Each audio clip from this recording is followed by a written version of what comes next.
రాష్ట్ర వ్యాప్తంగా 175 నియోజకవర్గాల్లో ప్రభుత్వం చేపట్టిన ప్రజా వ్యతిరేక విధానం, ప్రభుత్వ హాస్పిటల్ని, ప్రభుత్వ కాలేజీలని పీపీపీ విధానంలో ప్రైవేటు వాళ్ళకు కట్టబెట్టే విధంగా ఇవాళ ప్రస్తుత ప్రభుత్వం నడుస్తుంది.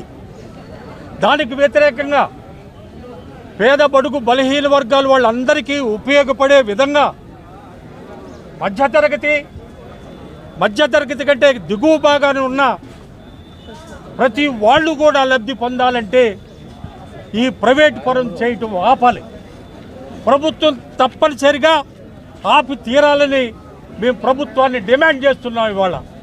ఎందుకంటే అందరికీ తెలుసు, ఇవాళ ప్రైవేట్ మెడికల్ కాలేజీలు కానీ ప్రైవేట్ హాస్పిటల్లో కానీ సామాన్యుడు వెళ్ళి వైద్యాన్ని పొందే అవకాశం ఎంత మాత్రం లేదు. ఇవాళ ఈ విషయం ప్రజలందరికీ తెలుసు.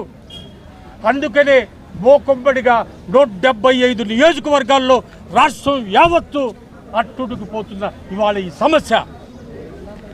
ప్రభుత్వం ఈ విషయాన్ని సీరియస్గా తీసుకొని తక్షణమే ఆ పీపీపీ విధానాన్ని ఆపి ప్రభుత్వమే నడిపే విధంగా నిర్ణయం తీసుకోవాలని మేమందరం కూడా ప్రభుత్వాన్ని కోరుతున్నాం. అట్లాగే ఇప్పటికే ఆయన 2,30,000 కోట్ల పైచిలుకు అప్పు తెచ్చారు. దాంట్లో ఒక్క 5,000 కోట్లు ప్రభుత్వ హాస్పిటల్కి కానీ ప్రభుత్వ మెడికల్ కాలేజీలకు కానీ మీరు పెట్టలేరా చంద్రబాబు నాయుడు గారు? ఇది ఎంత దుర్మార్గం అండి. అది సంవత్సరానికి 1,000 కోట్లు మాత్రమే. ఏ చిన్నది మీరు పక్కన పెట్టినా ఈ 5,000 కోట్లు కేటాయించొచ్చే. ఎందుకు ఈ పేదవాళ్ళ మీద ఇంత కక్ష? ఈ పేదవాళ్ళ జీవితాలతో ఎందుకు ఆడుకునే ప్రయత్నం చేస్తుంది ఈ ప్రభుత్వం? పేదవాడు తిరగబడ్డ రోజున చరిత్రలో ఏ ప్రభుత్వాలు కూడా నిలిచిన దాఖలాలు లేవు. ఇక ముందు కూడా అదే విధంగా ఉంటుంది.